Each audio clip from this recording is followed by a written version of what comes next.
Hello guys, welcome to GK by Gurjeet ma'am YouTube channel. A good news for you. आप सभी के लिए एक बहुत बड़ी न्यूज़ है। जी हाँ, सभी के लिए काफ़ी बड़ी न्यूज़ है क्योंकि बिहार में 40,506 पदों पर एक बम्पर भर्ती आई है। और 40,506 पद जो होते हैं वो बहुत बड़ी संख्या होती है। और मे भी नीतीश सरकार बिहार में बेरोजगारी को कम करने के लिए जो जो स्टेप्स ले रही है तो इसमें काफ़ी हेल्पफुल होने वाली है। आज हम बात करेंगे बिहार लोक सेवा आयोग के लिए जो टीचर्स वैकेंसी आई है, भर्ती का प्रोसेस क्या है, एज लिमिट क्या है, डेट क्या रहेगी फॉर्म फिल करने की, लास्ट डेट क्या है, सिलेबस क्या है, आज इस वीडियो में हम डिस्कस करेंगे। और इस वैकेंसी के लिए यानी कि इस पोस्ट के लिए सैलरी क्या रहेगी तो ये सब डिस्कस करेंगे। सो बात कर लेते हैं बिहार लोक सेवा आयोग की। देखिए, जैसे यहाँ पर आप पढ़ सकते हो, शिक्षा विभाग ने यानी कि विज्ञापन संख्या क्या रहेगी इसके लिए, विज्ञापन संख्या रहेगी 4/2022। क्योंकि बिहार सरकार ने इस साल 4 यानी बीपीएससी ने इस साल 4 तरह की नई भर्ती निकाल चुकी है। ये 4th रहेगी। इससे पहले 3 निकाल चुकी है। ये कौन सी है? ये 4th है। और पद कितने रहेंगे? 40,506 पदों पर नियुक्ति हेतु सुयोग्य भारतीय नागरिक तथा बिहार के निवासी उम्मीदवारों से विविध प्रपत्र में ऑनलाइन आवेदन आमंत्रित किए जाएंगे। तो कैसे रहेगी भर्ती प्रोसेस इसकी? अगर हम फॉर्म फिल करने की बात करें, क्या रहेगा? ऑनलाइन आवेदन भरने हेतु विस्तृत दिशा निर्देश बिहार लोक सेवा आयोग की आप वेबसाइट पर जाकर देख सकते हो। तो कितने इसमें पोस्ट रहेंगी, कितने पद रहेंगे? टोटल पद जो है 40,506 है। उसे अलग अलग कैटेगरी में डिवाइड कर दिया है। जैसे अगर जनरल कैटेगरी की बात करें तो कितनी रहेंगी? 16,204 पोस्ट रहेंगी। और 16,204 पोस्ट में से फीमेल के लिए जो रिजर्व रहेंगी वो कितने रहेगी? 5,686 रहेंगी। क्योंकि बिहार में 35% आरक्षण दिया गया है किसे? महिलाओं को। आर्थिक रूप से कमज़ोर की अगर हम बात करें EWS यानी कि इकोनॉमिकल वीकर सेक्शन के लिए क्या है? 4,046 पोस्ट रहेंगी। और इसमें से 1,203 जो है वो महिलाओं के लिए है। अनुसूचित जाति यानी कि ST के लिए कितनी रहेंगी? 6,477 पोस्ट रहेंगी। और 2,430 इसमें फीमेल के लिए यानी कि महिलाओं के लिए आरक्षित है। एंड नेक्स्ट हम बात करते हैं EVS के लिए कितनी रहेंगी। अगर अनुसूचित जनजाति की बात करते हैं तो इसके लिए रहेंगी 418। और अत्यंत पिछड़ा वर्ग यानी कि EVS के लिए क्या रहेंगे? 7,290, जिसमें से 2,696 पोस्ट जो रहेंगी वो किसके लिए होंगी? महिलाओं के लिए होंगी। और पिछड़ा वर्ग के लिए क्या रहेंगी? 4,861 पोस्ट रहेंगी। और पिछड़े वर्ग की महिलाएं हैं उनके लिए भी एक अलग से यहाँ पर पोस्ट कितनी पोस्ट हैं? 1,210 पोस्ट हैं। और तो टोटल कितनी है इसमें? 4,506 टोटल पोस्ट है, जिसमें जो आरक्षित रहेंगी यानी कि जो रिजर्व रहेंगी वो कितनी रहेंगी? 13,761 जो पोस्ट हैं वो रिजर्व रहेंगी। अब आगे देख लेते हैं कि फॉर्म में क्या कुछ कहा गया है। नेक्स्ट है सामान्य प्रशासन विभाग के प्रपत्र 25-26 दिनांक 18/2016 के आलोक में राज्य के स्वतंत्रता सेनानियों यानी कि जो फ्रीडम फाइटर्स है, स्वतंत्रता सेनानियों के लिए पेंशन स्वीकृत पोता पोती नाती के लिए जो रिजर्वेशन रखा गया है वो कुल पदे का कितना रखा गया है? 2%। यानी कि टोटल इनके लिए जो फ्रीडम फाइटर्स हैं या फिर जो आर्मी में रहे हैं उनके लिए क्या रहेगा? जो रिजर्वेशन रहेंगी इन सीट में कितनी रहेंगी? 810 सीट रहेंगी। आगे बात कर लेते हैं दिव्यांगों के लिए। दिव्यांगजन अधिकार अधिनियम 2016 में उम्मीदवारों के लिए 4% आरक्षित कुल पदों की संख्या यानी कि टोटल जो कितने रहेंगे? रिजर्व रहेंगे दिव्यांगों के लिए 4% रहेगा। यहाँ पे अलग अलग कैटेगरी में दिया गया है, जैसे दृष्टि बाधित के लिए, मूक बधिर के लिए, अस्थि दिव्यांग के लिए या फिर मनोविकार बहु दिव्यांग के लिए। तो इस तरह से टोटल पोस्ट रहेंगी किसके लिए? दिव्यांगों के लिए। नेक्स्ट देख लेते हैं आगे क्या कुछ कहा है। शिक्षा विभाग द्वारा उपलब्ध कराए गए जिलावार प्राथमिक विद्यालयों में प्रधान शिक्षकों की, अब ये भर्ती किसके लिए है? ये है प्रधान शिक्षकों की भर्ती रहेगी। जो 40,000 ये पोस्ट आई हैं, 40,506 पोस्ट, ये किसके लिए है? प्रधान शिक्षकों के लिए भर्ती है। एंड नेक्स्ट है भर्ती जो रहेगी डिस्ट्रिक्ट वाइज रहेगी। और अगर सैलरी की बात करते हैं, ये डिस्ट्रिक्ट वाइज रहेगी भर्ती। सैलरी की बात करें तो वेतनमान, जैसे प्रारंभिक वेतनमान जो इसमें रहेगा 30,500 यानी कि आपकी जो बेसिक पे रहेगी वो क्या रहेगी? 30,500। बट प्लस जो रहेगी, प्लस जैसे वेतन भत्ते मिला के इसमें रहती है 40,000 प्लस यहाँ पर जाएगी। और मैं आपको बता दूँ ये जो पोस्ट है ये परमानेंट पोस्ट है, ये कोई टेम्परेरी पोस्ट नहीं है कि 2 साल या फिर 2 महीने 3 महीने के लिए, ये परमानेंट पोस्ट है। नेक्स्ट हम बात कर लेते हैं एजुकेशन क्वालिफ़िकेशन की। एजुकेशन क्वालिफ़िकेशन को आपने ध्यान से समझना है, क्योंकि जब आप फॉर्म फिल करोगे आप किसी भी तरह की मिस्टेक मत कीजिएगा वहाँ पे। शैक्षणिक योग्यता यानी कि एजुकेशन क्वालिफ़िकेशन की अगर हम बात करें, फर्स्ट ऑफ ऑल क्या रखा गया है, भारत का नागरिक हो और बिहार राज्य का निवासी हो। सेकंड है मान्यता प्राप्त विद्यालय से कम 50% अंकों के साथ स्नातक उत्तीर्ण हो, यानी कि जो आपकी ग्रेजुएशन डिग्री है या किसी भी आपकी फील्ड में, यानी कि चाहे आप बीए हो, बीकॉम हो, बीएससी हो, तो आपके जो मार्क्स होने चाहिए ग्रेजुएशन में वो कितने होने चाहिए, 50% होने चाहिए। और इसमें अनुसूचित जनजाति, अनुसूचित अत्यंत पिछड़ा वर्ग, दिव्यांग, महिला, आर्थिक रूप से कमजोर के लिए न्यूनतम जो निर्धारित अंक किए गए हैं वो कितने गए, 5% की छूट दी गई है। एंड नेक्स्ट है मान्यता प्राप्त से देखो यहाँ पर जो है थर्ड, यहाँ पर क्या रखी गई है condition, DElEd, BT, BEd, BEd, BSc या फिर बीएलएड उत्तीर्ण हो। अगर आप बिहार सरकार के पहले से या फिर आपके पास शिक्षक पात्रता परीक्षा जो बिहार सरकार भी लेती है और क्या लेती है, सेंट्रल गवर्नमेंट भी लेती है। अगर सेंट्रल गवर्नमेंट की बात करें तो सीटेट अगर आपका पास है या फिर आपका बिहार टेट पास है तो आप इसके लिए एलिजिबल हो। और वर्ष 2012 से पूर्व नियुक्त शिक्षकों के लिए दक्षता परीक्षा उत्तीर्ण होना अनिवार्य है, यानी कि अगर 2012 से पहले आपने दक्षता परीक्षा उत्तीर्ण की है तो आप इसके लिए क्या रहोगे, एलिजिबल रहोगे। जैसे यहाँ पर दिया गया है, शिक्षक पात्रता परीक्षा से अभिप्रेरित बिहार सरकार अथवा केंद्र सरकार द्वारा प्राधिकृत संस्थान वर्ग 1 से 5 और 6 से 8 में शिक्षक पद नियुक्ति हेतु आयोजित होने वाली पात्रता परीक्षा।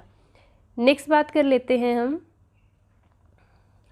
एक्सपीरियंस की। ये तो हुई हमारी किसकी, पात्रता परीक्षा की, यानी कि या तो आपका बिहार टेट पास हो या फिर आपका सीटेट पास हो जो सेंट्रल गवर्नमेंट लेती है, क्योंकि बिहार में 2017 के बाद हुआ नहीं, तो इससे पहले अगर आप क्वालिफाइड हो तो आप इसके लिए एलिजिबल हो इस पोस्ट के लिए।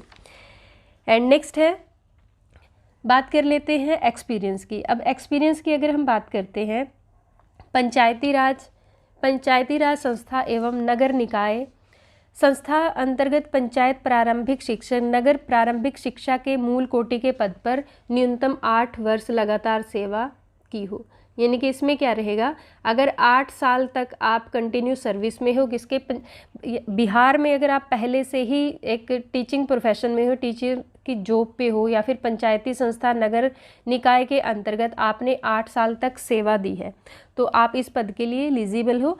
और पंचायती राज संस्था के नगर निकाय अंतर्गत स्नातक शिक्षक जिनकी सेवा संतुष्ट है और उक्त अवधि की गणना के योगदान तिथि प्रशिक्षण अर्हता प्राप्त करने की तिथि जो बाद की तिथि के आधार पर की जाएगी। तो ये हुई। उसके बाद हम बात कर लेते हैं शैक्षणिक योग्यता अनुभव से संबंधित सभी प्रमाण पत्र, यानी कि आपकी जो एजुकेशन क्वालिफिकेशन है और आपका जो एक्सपीरियंस है उसके लिए जो रहेगी ऑनलाइन आवेदन भरने की अंतिम तिथि क्या रहेगी, 22 अप्रैल 2022 से पूर्व निर्गत होना चाहिए और उम्मीदवारी रद्द कर दी जाएगी। यानी कि अगर इसके बाद आप अपलोड करते हो या फिर इसके बाद आप कोई एक्सपीरियंस सर्टिफिकेट बनाते हो तो आप उसके लिए एलिजिबल नहीं रहोगे।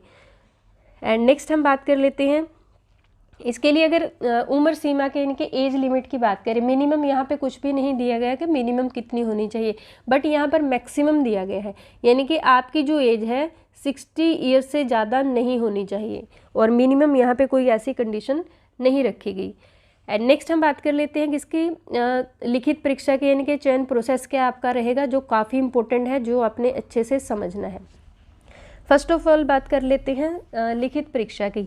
लिखित परीक्षा यानी कि रिटन टेस्ट होगा इसके लिए और आपके लिए काफ़ी अच्छी न्यूज़ है क्योंकि इसमें इंटरव्यू नहीं है।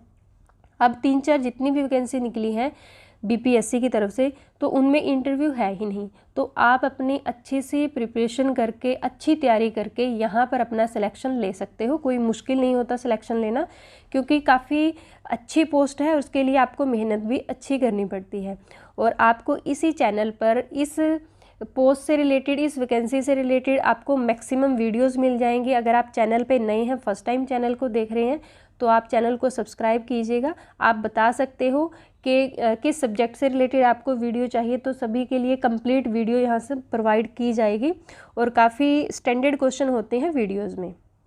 सो सबसे पहले बात कर लेते हैं किसकी, रिटन एग्ज़ाम की बात कर लेते हैं। लिखित परीक्षा का आयोजन किया जाएगा और टोटल जो मार्क्स होंगे और जो टोटल क्वेश्चन होंगे, सबसे पहले जान ले टोटल क्वेश्चन कितने होंगे, 150 क्वेश्चन होंगे और एक क्वेश्चन के लिए 1 अंक होगा, जो वस्तुनिष्ठ यानी कि MCQ बेस होंगे और जिसमें जो रहेगा सामान्य अध्ययन यानी कि GS जो रहेगा वो कितने रहेंगे, यानी कि 50% तो आपका क्या रहेगा, GS रहेगा, जहाँ से आप एक काफ़ी अच्छा स्कोर कर सकते हो, 75 रहेगा। और इसमें जो रहेगा GS में मैथ्स, रीजनिंग, बिहार की GK है, करंट अफेयर्स है, नेशनल है, तो ये सभी इसमें इंक्लूडेड रहेंगे और आप इसे काफ़ी अच्छी तरह से कर सकते हो।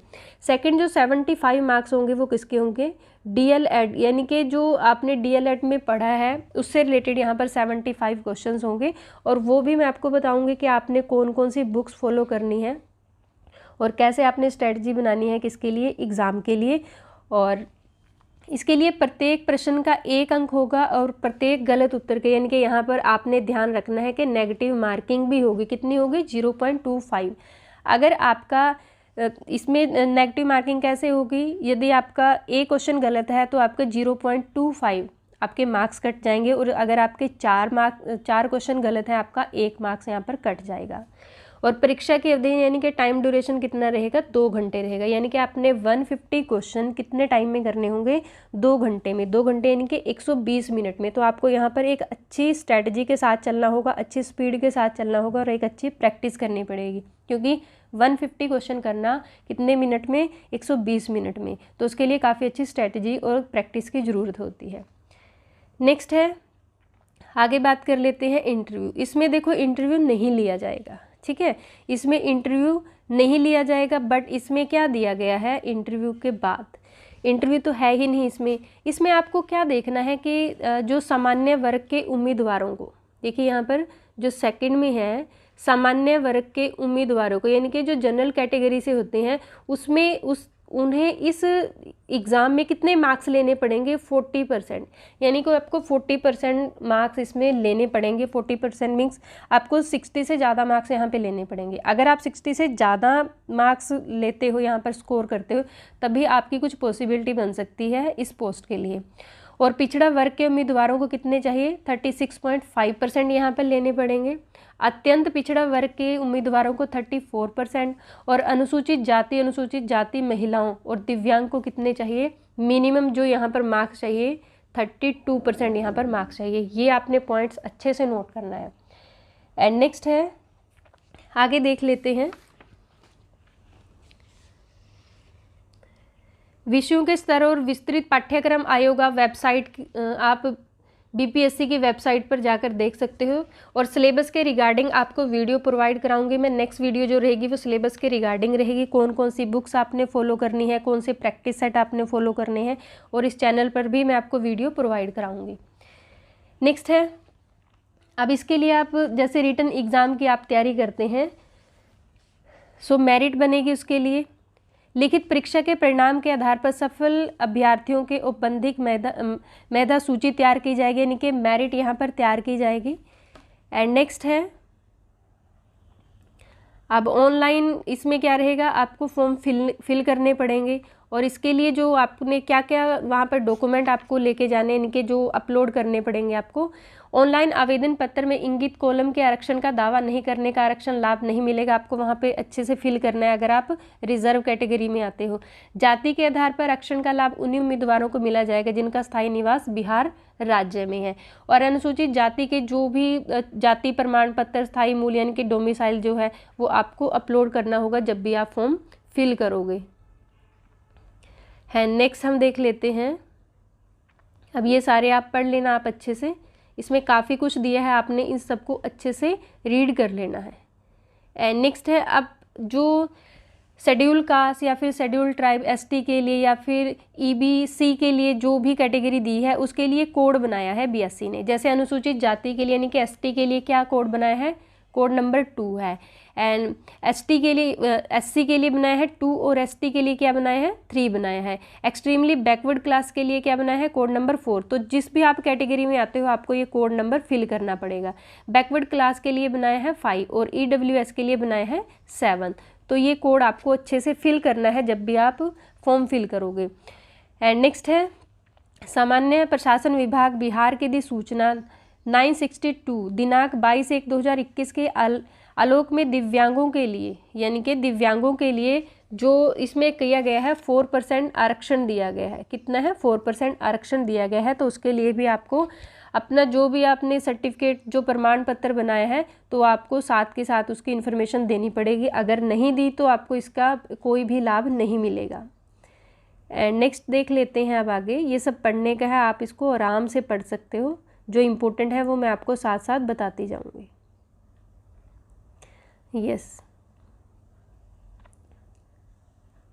यस अब आपने जब फॉर्म फिल करना है तो आपको क्या क्या जो डॉक्यूमेंट है वो देने पड़ेंगे, वो अपलोड करने पड़ेंगे। अभ्यर्थियों को आयोग शिक्षा विभाग द्वारा किसी भी समय मांगे जाने वाले सक्षम प्राधिकार द्वारा निर्गत निम्नलिखित प्रमाण पत्रों की मूल प्रतियां, यानी कि आपको अपने पास रखनी है और जब भी BPSC मांगे तो आपको वहां पर दिखानी पड़ेगी। मैट्रिक का प्रमाण पत्र जो क्या होगा आपके जन्मतिथि के साक्ष्य के लिए होगा। उसके बाद शैक्षणिक योग्यता एंड शैक्षणिक योग्यता के अनुरूप जो अंक पत्र है, शैक्षणिक योग्यता के अनुरूप जो सक्षम प्राधिकार है, ये सब आपको अपने पास रखने पड़ेंगे और जब भी मांगे जाए तो आपको वहाँ पर दिखाने पड़ेंगे। एंड नेक्स्ट है ये सभी आप आराम से पढ़ लेना इनको। अब बात कर लेते हैं फ़ी की। क्या फ़ी रहेगी इसके लिए? सामान्य यानी कि जनरल कैटेगरी के लिए कितने रहेंगे? 750 रुपीज़ रहेंगे, 750 रुपये। केवल बिहार राज्य के अनुसूचित जाति और अनुसूचित जनजाति के लिए 200 रुपये रहेंगे। बिहार का स्थायी निवासी जो रिजर्व या फिर अनरिजर्व महिला उम्मीदवारों के लिए क्या रहेगी? 200 रुपये रहेंगे। दिव्यांगों के लिए 40% या फिर उससे अधिक दिव्यांग है तो उसके लिए 200 रुपीज़ रहेंगे। और नेक्स्ट देखते हैं। ऑनलाइन आवेदन प्रारंभ करने की तिथि क्या है? ये काफ़ी इम्पोर्टेंट है। तो जो ऑनलाइन जो फॉर्म फिल करने की डेट रहेगी वो क्या रहेगी? 28/3 रहेगी, यानी कि 28 मार्च 2022 से आप ऑनलाइन फॉर्म फिल कर सकते हो। और जो लास्ट डेट रहेगी वो क्या रहेगी? 22/4, यानी कि 22 अप्रैल 2022 को आप, ये लास्ट डेट है। तो आप वैसे लास्ट डेट का वेट कभी करना नहीं चाहिए क्योंकि काफ़ी प्रॉब्लम हो जाती है, कई बार सर्वर डाउन हो जाता है। तो आप जल्दी से जल्दी इन फॉर्म को जैसे 28 से स्टार्ट हो तो आप फिल करना स्टार्ट कर दीजिए। आयोग में स्पीड पोस्ट, जैसे कि पहले जो फॉर्म निकले थे वेस्ट मैनेजमेंट ऑफिसर का जो फॉर्म निकले थे उसमें आयोग कार्यालय में स्पीड पोस्ट संबंधित जो डाक से भेजनी होती थी क्या? Hard copy. बट यहाँ पे हार्ड कॉपी भेजने की ज़रूरत नहीं है। अभ्यर्थी को शैक्षणिक योग्यता और अनुभव से संबंधित प्रमाण पत्रों और अंक पत्र, आरक्षण से संबंधित प्रमाण पत्रों को यहाँ पर अपलोड करना पड़ेगा। जब आप फॉर्म फिल करोगे तो आपको BPSC पे हार्ड कॉपी भेजने की ज़रूरत नहीं है। आपने साथ के साथ इन सभी की जो कॉपी है वो अपलोड करनी है, यानी कि वहाँ पर इंफॉर्मेशन देनी है अपने। एंड उसके बाद है रजिस्ट्रेशन के बाद रजिस्ट्रेशन डाटा को एडिट करके ऑप्शन रहेगा जो पेमेंट करने से पूर्व तक उपलब्ध होगा। और इसमें रजिस्ट्रेशन के समय अभ्यर्थी द्वारा भरी गई सभी प्रविष्टि, नाम, पता, ये सारी जो एडिट करने का प्रावधान रहेगा। और आप कोई भी जो गलती है उसको आप कब तक एडिट कर सकते हो तो ये सब आप देख लेना यहाँ से। आगे है, नेक्स्ट देखते हैं क्या कुछ कहा है। एडिट करने की तिथि। अब देखिए यहाँ पर जो एडिट करने की तिथि के बाद ऑनलाइन आवेदन के डाटा किसी प्रकार का आपने सुधार करना है, कोई मिस्टेक हुई है या फिर आपने कोई भी जो सर्टिफिकेट है उसकी इन्फॉर्मेशन वहाँ पे नहीं दी तो आप एडिट कर सकते हो। कब कर सकते हो? जब आप फॉर्म फिल करने की लास्ट डेट के बाद आपको 1 वीक मिलेगा किसके लिए? एडिट करने के लिए। तो आप वहाँ पर सुधार कर सकते हो अपनी जो भी आपसे मिस्टेक हुई है या फिर कुछ जो इन्फॉर्मेशन आपकी रहती है। नेक्स्ट है, बात कर लेते हैं। ये सब आपके पढ़ने के हैं, इसको आप आराम से पढ़ लेना बैठ के, क्या कुछ इसमें दिया गया है। ये सभी आपको पत्रों को अपलोड करना पड़ेगा। ये देखिए काफ़ी इम्पोर्टेंट है मैट्रिक का, जैसे मैंने पहले भी आपको बताया है। इसको अच्छे से रीड करके जो जो आपसे सर्टिफिकेट्स मांगे गए हैं तो उन सभी को आपने अपलोड करना है। इनको अच्छे से ध्यान से देख के आपने फॉर्म को फिल करना है। सो ये थी आज की वीडियो। आई थिंक आपको वीडियो अच्छी लगी होगी, जो इन्फॉर्मेशन दी है आपको समझ आई होगी अच्छे से। सो वीडियो अच्छी लगे इसको लाइक और शेयर कर दीजिए, और चैनल पे नए हैं तो सब्सक्राइब कर दीजिए। और इस पोस्ट से रिलेटेड आपको वीडियो इसी चैनल पर मिलेंगे, इसलिए आप इसे अच्छे से सब्सक्राइब कर लीजिए and press the bell icon, जिससे नई नई वीडियो की आप तक नोटिफिकेशन आती रहे। Thank you, thanks for watching.